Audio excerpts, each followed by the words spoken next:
I've been wanting to make a review of Prison Architect for a while now, but every time I sat down to start the script, I actually had a hard time figuring out if I liked the game as it is now. For context, I bought this game in 2013, and I can't count how many late nights I've spent playing the game over the years. But coming back to it in 2020, it's a somewhat bittersweet experience. On one hand, this is a pretty solid building and management game, and the core gameplay loop just has something that hooks you in and keeps you engaged for hours on end. But on the other hand, the game changed owner at the start of 2019, and at first I was excited to see a company I liked take over the franchise. But Prison Architect went from 6 years of nothing but free updates to 2 DLCs in 1 year, and on top of that, some core elements of the games have started to get bugs that they never had before. Now, to be fair to the game, it never actually crashed when I was recording, but some of the elements feel like they've gone back into alpha and that this is no longer a finished game.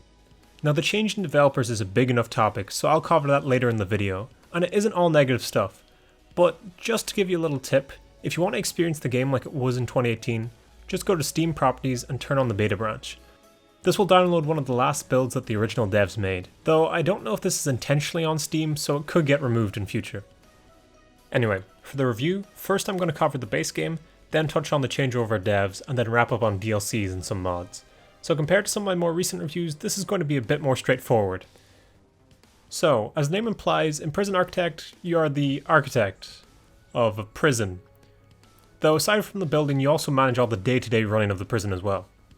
The start of any new prison is kind of the same. You hire in builders and start telling them where you want the fences, walls, and jail doors to go, and they just get to work. Then at the start each day, a bus full of prisoners arrive, and depending on how you configure your prisoner intake, these can be minimum security prisoners on tax evasion charges, all the way up to super max security mass murderers. Obviously, more dangerous prisoners get you more money, so it can pay to take them in, though they are more likely to kill all your guards and try and escape, so it isn't easy money by any means. Daily prisoner intake isn't like a wave challenge though, and you can turn it off in the settings if you don't want it. Though prisoners are your main source of income, so it's good to always aim to get more.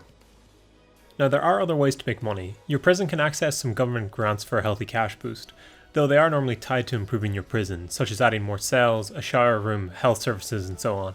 Grants usually give you some cash up front to do the work, and then another chunk on completion. So in this way they drive the prison development and mean the early game isn't just waiting around for cash from prisoners to come in. You can also run prison labour to make money, but that's something you have to unlock. Which brings us around to the game's research tree. So obviously running a prison isn't just about guards, builders and prisoners. You have to start hiring in staff at a point, such as a warden, accountant, head of security and all that. These people allow you to access different parts of the in-game research tree. Now in the game, research is tied to an upfront cost and then an in-game timer, so you can't unlock everything at once. It's through this tree that you unlock things like armed guards, dog handlers, and things like death row towards the very end. So at this point, you're left with the core tools of the game, and you can build a big prison, bring in lots of prisoners, hire in chefs to feed them, and guards to keep an eye on them. So what's left? Well, there's a few nice features to keep you on your toes, and this is what makes the game so replayable for me. Every prisoner's time in your jail is actually individually tracked, and when you've unlocked psychology and some office things in the bureaucracy tree, you can get a full breakdown of their experiences. On top of this, a lot of the prisoners have unique names and descriptions that were given by backers during the early access phase of the game. So for example, if you start classes to let prisoners learn skills and help them deal with any addictions they have, they're probably going to have a low chance of reoffending once they're released. Though if they can't get to their classes because of constant deadly riots, then they'll probably fail the classes and in general have a bad time in your prison. Basically though, rule of thumb, riots mean you're doing bad. Anyway, back on track. Now that I've mentioned addiction, if your prisoner has an addiction to something like alcohol, they'll actually try and steal it from your staff rooms or offices, and if they can't get it that way, then they'll try and smuggle some in. They'll also steal and smuggle in weapons as well as trade with each other, so be prepared to set up routine sweeps and checkpoints around your prison, as well as sniffer dogs if you don't want an armed riot. Okay, I'll stop mentioning riots after this point, but I should just note, the game also lets you call in riot guards and paramedics and firefighters if things really get out of hand in your prison, though they cost money and they're really meant to be a last resort. I'm leaving out a lot of great features like visitation, guard punishment, or the fact that prisoners can and will steal spoons from your canteen and dig tunnels through the toilets to escape your prison, all for time, but there's a lot of stuff in this game. The game has a tutorial campaign with some basic story elements to teach you all this kind of stuff and how to build too, but everything is easy enough to learn in sandbox mode as well. Basically, the simplest way I can put this is that at the core, this game is really solid, and most of the fun I've had from it is either trying to make really nice prisons or absolute hellholes like the prison from the Raid 2. And on top of all that, this game has tons of options to try and make different playthroughs fresh. So I'm just going to scroll through the menus and show you what a lot of these options are. Okay, so whenever you make a new prison, you're greeted with a wall of options. Though they have default setup, so you can use that early on if you don't understand what each button does. Anyway, a lot of these variables are pretty straightforward, so you have things like how big you want your map to be in Fog of War, as well as options to choose different wardens to start your prison with, which give different buffs and debuffs. Some of the bigger options include things like fail conditions, which means you can actually lose the game if you go bankrupt or have too many deaths or escapes. As well as that, you can turn on gangs and escape plans. All of these options so far obviously add a lot of content to the game, but I've saved my favourites for last. Okay, so, if you're anything like me, after you've built your giant inescapable prison, filled it with armed guards and strict rules about where and when prisoners can do anything, the first thing you're going to want to do is try and escape it. This is where escape mode comes in. It's basically a simpler version of the Escapists game. There's no crafting or anything, but basically you get dropped into your prison, and anything an AI prisoner can do, you're able to do too. There's even a basic level up system where you can get points for breaking rules and level up and recruit other prisoners to join you. This is pretty fun because you can download other people's prisons on Steam Workshop as well and see if you can escape them, or just if every now and then you want to see how good your own prison is. Or for argument's sake, the prison could be Limerick Prison, and you're just investigating how to escape there. Okay, so there's two more small bonus modes I want to talk about before I move on, and one of them I actually discovered when I was researching for this video. First up, you have Warden Mode. This is basically just the core game, but you play as a warden and get a limited field of view, so you have to walk places if you want to use build mode. You can play this with permadeath on, so if your warden gets shanked, that's game over and you lose the prison. And personally, this is how I usually play the base game, because it just adds another little feature to keep the game fresh. Finally is a bit of a ridiculous mode that was only included for fun and isn't stable. This is 3D mode.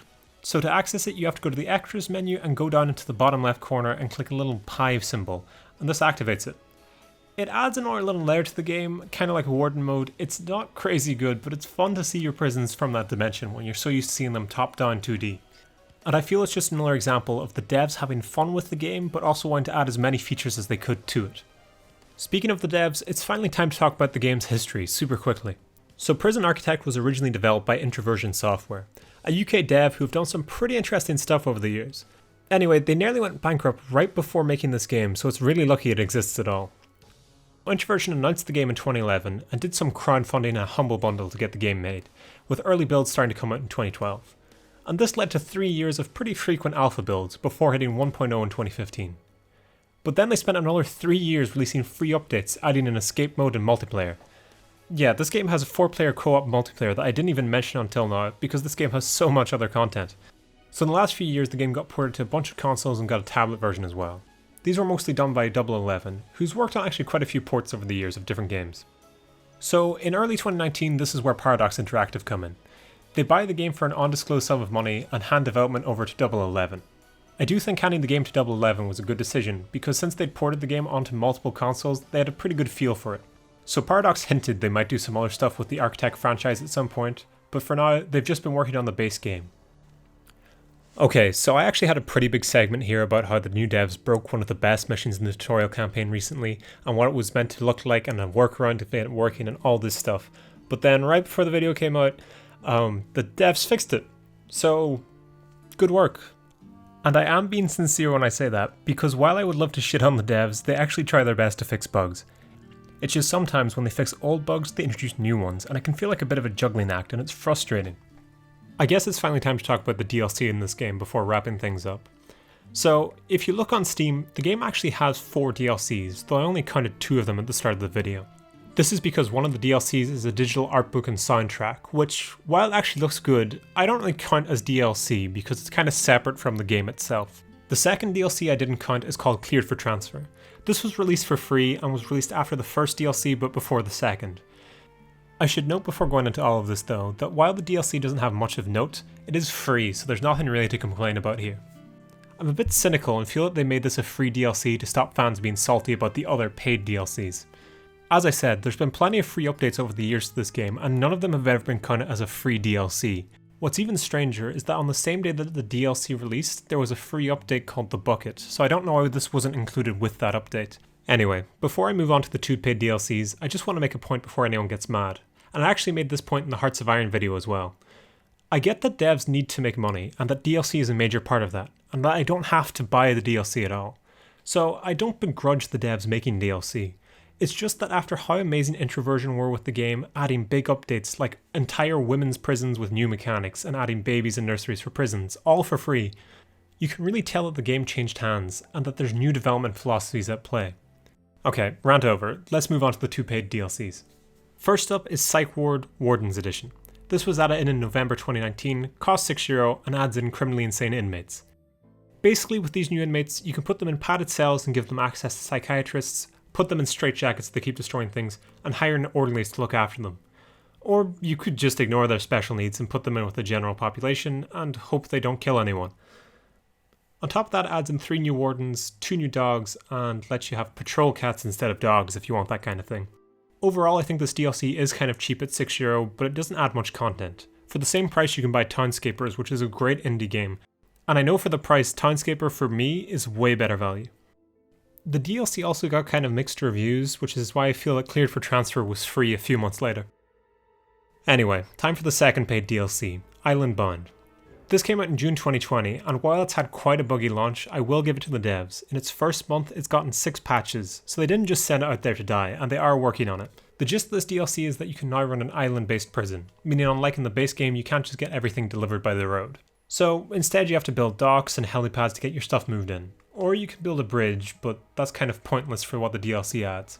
There's a few nice things added in here too. Firefighters and paramedics are replaced with air variants, which means they can fly into your prison.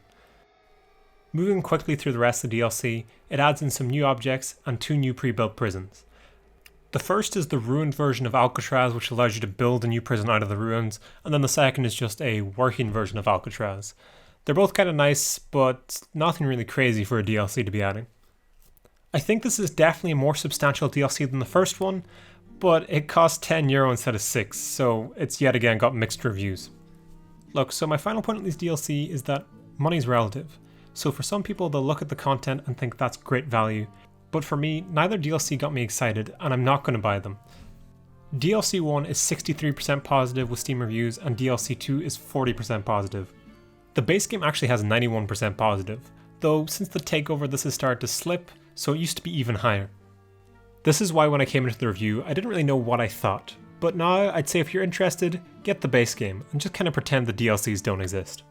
Okay, wrapping up the video, like I said, I glossed over a lot of stuff in this review, but this is a pretty good game. Even though I came into this review not sure if I could actually recommend the game, I think now after 80 hours of playing and a whole 15 hours playing for this review, I can recommend it. If you can get past any concerns about Paradox's approach to game development, and hell, even if you can't, even if they make too much DLC, the base game is still solid. So if you've watched the review all the way up to this point, thank you so much. I would actually really appreciate it if you could subscribe if you haven't, like the video, it helps a lot. And in particular, I'd love to hear your comments on what video I should do next, or what your opinions on Prison Architect as a game are and how long you've been playing it for. Again, thanks so much for watching, and I'll see you next time.